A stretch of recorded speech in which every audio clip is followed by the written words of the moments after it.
Jamaica's national women's football club champions, Fraser's Whip, got a lot of whipping in the inaugural CONCACAF Club Championships. They lost all 4 games, 5-0, 5-0, 7-1, and 13-0, conceding a total of 30 goals, scoring 1. Now, we're not highlighting these scores to embarrass Fraser's Whip or to embarrass Jamaica, but rather to confirm and reinforce the amount of work that needs to be done to develop the women's game in Jamaica.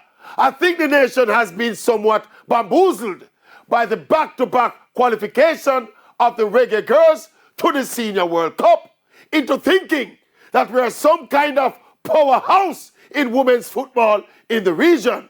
We are not. That World Cup success was by and large imported success. Here at home, there is lots of work to be done to increase the participation and the enthusiasm for the game at the grassroots level and trickle it up to the high school level, the club level, and ultimately into the national team. That should continue to be the dream.